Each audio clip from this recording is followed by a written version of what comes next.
Hello, everybody. Welcome into this week's Buccaneer Insider. My name is Killian McClanchy, joined always by my partner, Anna Oaty. And this week, we've got the assistant coach for the softball team, Stevi Johnson. And welcome in. How are you doing? I'm good. How are you guys? Can't complain. The rain's holding off for us today, so. Yes. Yeah. It's kind of a nice day. It's random. It's like 50 degrees in Charleston, and what is it, October now? But yeah, it feels good outside. It's a nice day. Yeah. So, Stevie, what do you do? What's your role here at Charleston Southern? So as the assistant coach, I work with player development. I do a lot of logistics in the office, just a lot of stuff. I work with infielders, outfielders, hitters. I kind of do a little bit of everything, honestly, except for pitching. Don't work with pitchers. I don't work with catchers, but everybody else I do work with.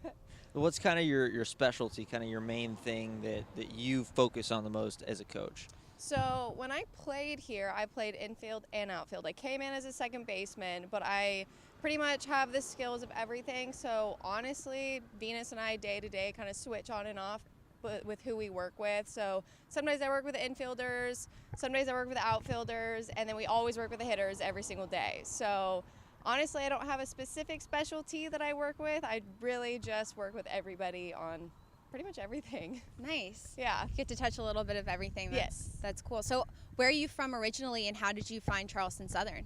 So I'm from this really small city called Visalia, California.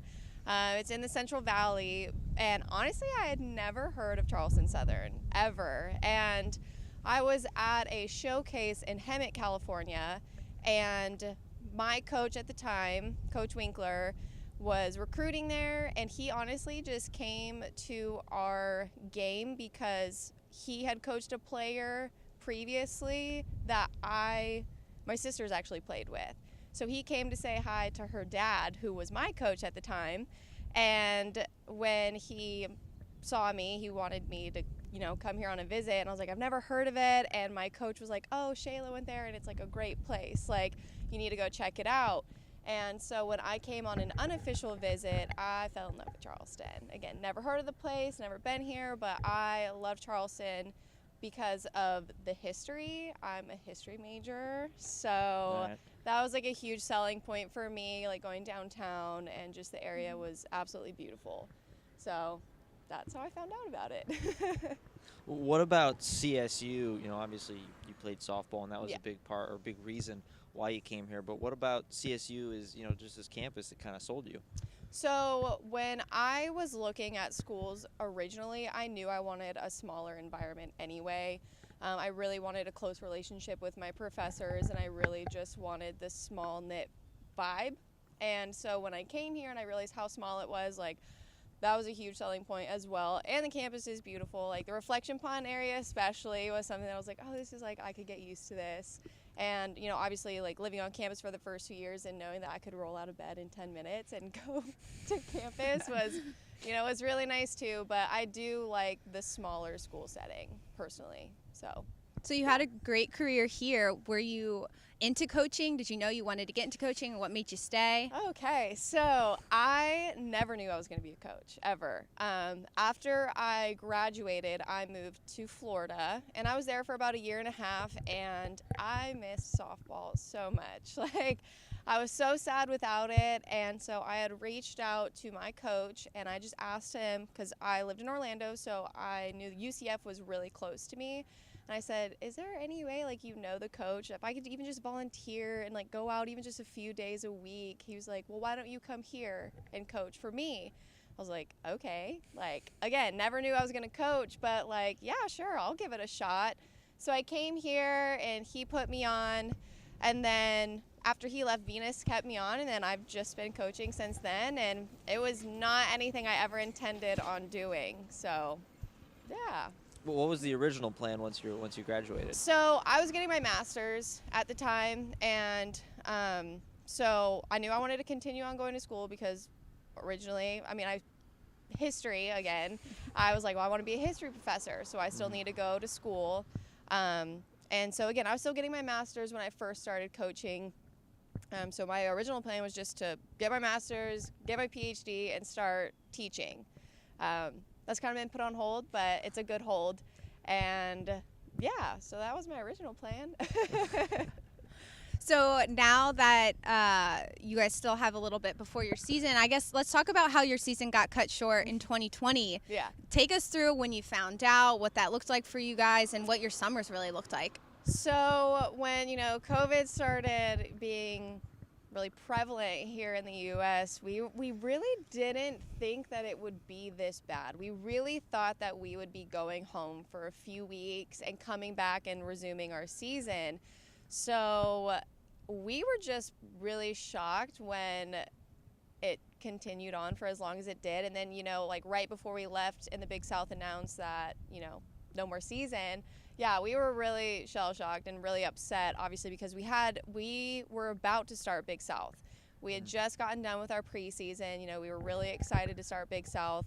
And it was just a huge blow to us, honestly. It was really sad because our girls were really at that point, like, getting in their groove, picking up everything, and we were really excited. So we went home and, kept extending, couldn't come back to campus, and we were all home for 5 months. We just wanted so badly to get back out on the field, even just practice. So, yeah, summer was full of a whole lot of nothing. A whole lot of sitting at home. And especially living in California, it's so different here with restrictions. Nothing's open. And in my city, we were on a huge lockdown compared to other counties around me. So restaurants weren't even open. Nothing was open. So for me, I didn't hardly do anything. Oh, so you went to California? Yes. Yeah. So I was in California for 5 months at home because my family still lives in Visalia. So I was there for 5 months. Yeah. What was it? We talked to Venus, Nick, and myself a little bit early on in Buccaneer Insider, but she kind of mentioned some of the things you guys were trying to do, with the players. So a little touch on what your thoughts were and how you guys tried to keep them active and keep them kind of softball ready, especially at the beginning when you kept thinking oh, it'll just be a few weeks. Be a few weeks. So what we wanted to keep doing was, have the Zoom meetings. I think everyone has gotten so used to that by now that we were just kept having Zoom meetings where we would just discuss, try to discuss mental game and things that they could do with the resources they had around them. Because again, some could go places and some couldn't because some parks were closed. And, we just asked them to do as much as they possibly could with the restrictions that they were given. But we continue to stay in touch with them as much as we could and given people schedules because some did work when they could. But yeah, we really did think that we'd come back and everything was going to be normal again. So we did try to keep them as game ready as possible, but different plans. Right. So now what are you guys doing? I'm sure there's some new players that are in the mix as well. How is your fall going so far? So yesterday was our first day starting our 20-hour work week. Usually so far we've only had 8-hour weeks where we only get to see them for 4 hours. So our practices have been really short, an hour a day for 4 days a week, which is really hard to get anything done as well as you would like to. You have to do more small group individuals. So we've been doing 3 different groups.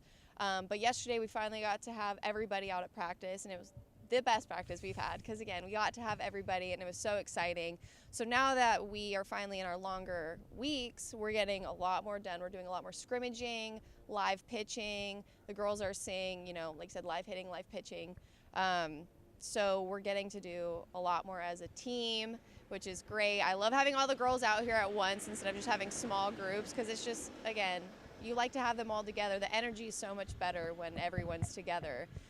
So now we're doing a lot more live stuff and, stuff with runners and a lot more game type practicing. So that's fun. That started yesterday.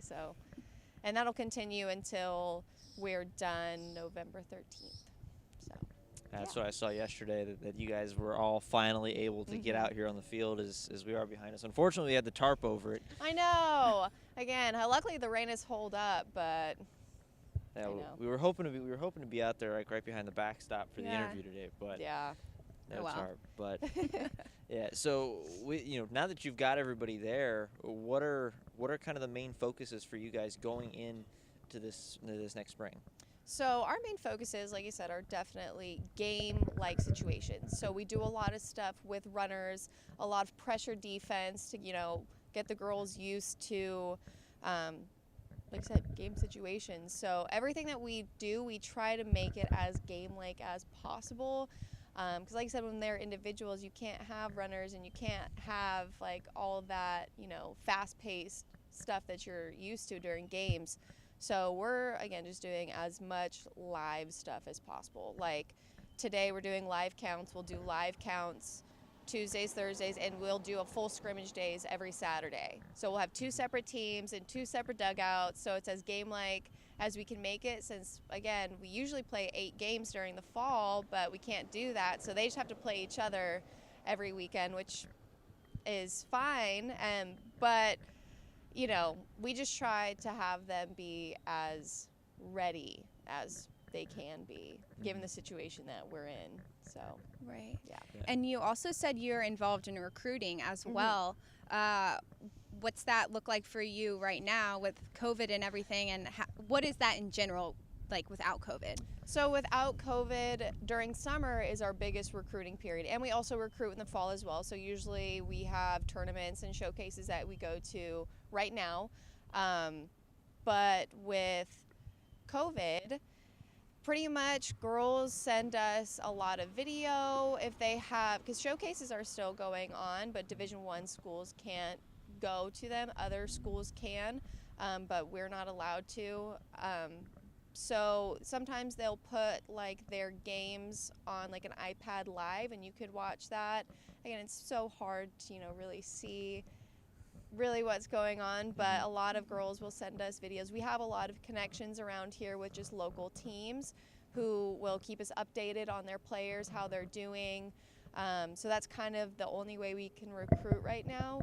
But typically we go to several showcases in the summer. Our whole summer is usually spent going different places, states, like I said, Florida, Georgia, North Carolina, South Carolina. There's a lot of places we recruit, and unfortunately we weren't able to do that. So I feel like everybody's probably feeling like they're a little, not so much behind, but just not as prepared for recruiting as they usually are. Right.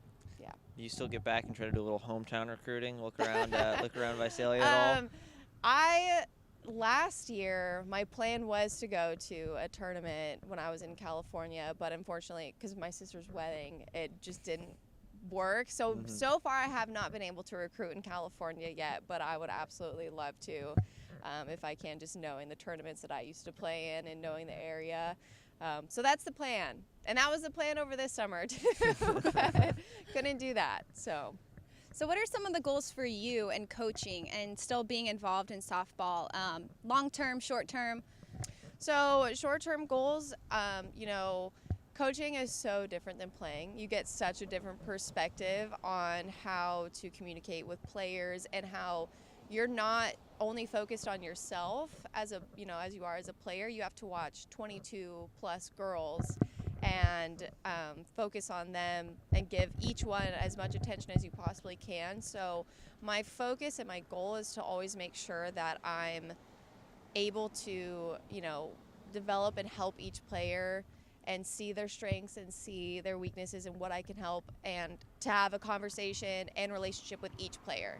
Again, with having 22 girls, it's a lot. It's a lot of work, and that's something that I'm working on the most, is just building player relationship and having that, good cohesive bond with them. So that's definitely a short-term goal. Long-term goal is, I would love to keep coaching. It's just with coaching in general, you never know what's going to happen. And so I'm really excited for the future to see like where coaching takes me, and I don't know. We'll see. Yeah, we'll see. No, I'm excited though, because like I said, you just never know what's going to happen, and excited. You mentioned that you've got these scrimmages coming up between the team. Are there any of the girls that you're that are, obviously I'm sure they're all very competitive and they all want to win. Are there any of them that you're kind of sitting back on like, oh, okay, we gotta keep our eye on this one during these scrimmages, might get a little carried away at all? Like I said, with our new players and as many girls as we have, I've seen so much more competitiveness and competition between them. We have a very, very athletic team, super athletic. Our outfielders, infielders are also athletic. And honestly, we talk about our lineup and what it could be all the time. And we have so many different lineups in mind and so many different options and players we can move around, again, because they're so athletic. So when you ask me, like, is there a specific player, like, literally all of them make it difficult to even think of what our lineup could be because of how great our team is going to be this year. I'm really excited. I think this is the most athletic team that we've had since I've been here by far. So they're going to make it hard. They're going to make it real hard, and I know they know that as well because they see who, is on their back and who, they're practicing with and who's behind them at each position, because we have several at each position that could play. So really all of them are, again, in mind for any game in any situation. So that's going to be really exciting to see. Those are the types of teams you want to coach, too. Yes. So you've been at this school and with this softball program since 2014. You've been here for a while. In what ways have you seen the program evolve? So the teams, when I played here, again, it all comes down to recruiting and how players change. So when I was here, our main focus really was having, power hitters and hitting the home run, and we did that very well. And our main focus here is to have more athletic, fast players. We have a lot of, lefty slappers and a lot of quick players. So that has definitely changed a lot. And again, it's just different styles of play. Each team has a different, mindset that they want and how they want to recruit their team. So that's something that has drastically changed. Again, so it's just a different style of play when you have, like I said, little smaller, faster girls compared to, big home run hitters. So, yeah, that's the main thing that's changed since I've been here. As long as you score the runs, it doesn't really matter how. Exactly. So. Okay. So we'll get away. I have a question for you, kind of getting away from the softball field. So you want to be a history professor. Is there any time period of history that you're what's your favorite time period? Okay, so when I was here and I wrote my thesis with Dr. Kirkendall, shout out to him, he's awesome. I was mainly focused on like World War II, Nazi Germany, and so again, that's something that my thesis was written on, and that was like the time period that I really thought I wanted to teach, and I still enjoy that a lot. But once I got my master's and I was learning more about like the slave trade and South Carolina especially, because that's huge here in that culture and how South Carolina was built, and I think that's more of the time period that I never knew I would do like American type history. I always said I would do world history, but that's more of the time period that now I'm more interested in, is more on the slave trade and how America was built and how that culture shaped and evolved America in general. So I think that's more of what I'm leaning towards. But I could really teach whatever because I've taken so many different history classes and, everything interests me, but I'd say that's kind of where I'm stuck at right now. Yeah. Are you involved in anything here in Charleston with history? And if so, is there anything that you think we should go check out in Charleston? Or I mean, there's nothing specifically that I'm involved in. Something that I do a lot on my off time is just go downtown and just walk all the streets up and down, and all the buildings and all these houses that were built in the 1600s, 1700s. They'll usually have a plaque on them. They'll talk about the history of it, or how it was involved in like you said, early Charleston history. And so I do that a lot just because I enjoy that, and the houses are beautiful down there. The buildings are just so awesome to to see, and so that's something I do a lot. I've taken a few different tours and a few different I've gone another cool thing to do is to go check out just local really old cemeteries. I know that sounds crazy, Okay. but it's just really interesting again because when you see people that, you know, were here and these headstones like have really old descriptions of them and like how it's just, I don't know, I find that super interesting and cool too. There's Magnolia Cemetery is my favorite. It's really cool. I would check that out personally. Why is it cool? It's because it's just so old. Like there are so many old, you know, headstones and Right. people, and I just like, again, it's beautiful, by the way. It's super, super pretty, and so that's why. Yeah. Well, and then the stories that are there too. Yeah, exactly. Like I said, you get to like, they usually will be buried like with their family, so it has like their history and like the story of, you know, how they got here, where they came from, you know, England or wherever it was, and it's just like, these are the people that, you know, built this city, and so to me, I just find that so interesting. So yeah. You take. I feel like it would be we'd be doing a disservice if we didn't bring it up. Do you take your dog Oaty with you on these walks? I do. I take him everywhere.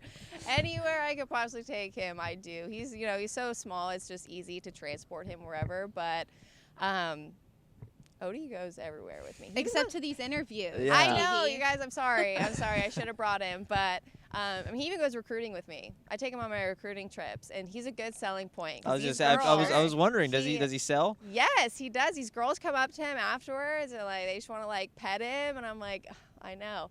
Really funny story, real quick. One recruiting trip, it was just me and him, and I had him like around, you know, like a chair leg, and I stood up because I was filming one of these pictures, and he saw another dog and took off and was dragging the chair with him, and because we were recruiting one of these girls at the time, and she like emailed me after, she's like, you were distracting me, I saw your dog. Like, I was cracking up. I'm like, oh my gosh, I'm so sorry. Like, I know he's a distraction.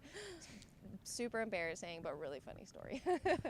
There you go. Come to Charleston Southern for the softball. Stay for Oaty. Yes, There you stay go. for Oaty. I'm gonna say he's the best. He was out here the other day, and the girls love him and are obsessed with him, so I know I need to bring him more. That's so sweet. Well, I do have one last question about recruiting because you're kind of close to these girls' ages.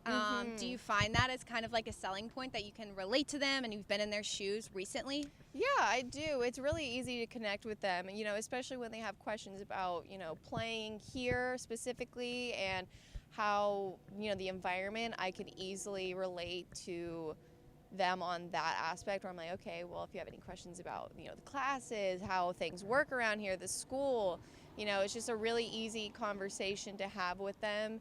And, you know, being close to them in age, again, I feel like they are able to relate to me a little more because we're just, yeah, so close in playing age. That was kind of weird when I first got here, because I'd played with some of these girls, like a lot of them, honestly, and I was like, oh my goodness, you know, how do you have that relationship from player to coach? You know, it was a transition for sure, but it's definitely gotten easier. But no, it is a good recruiting tool to have close age with them. All right. Last one, we'll let you go. I want to thank Okay. you for taking your time. Of course. But what are you most looking forward to about getting back out on the field? Just playing and just the environment. Oh my gosh, like our girls are so fun to be around, and I've missed, you know, just being around them and the energy they bring and just how funny they are, and they're always cracking me up. But just playing games. I mean, like I said, we only got to play, I think, 20 games last year out of, usually we play 56 and plus postseason.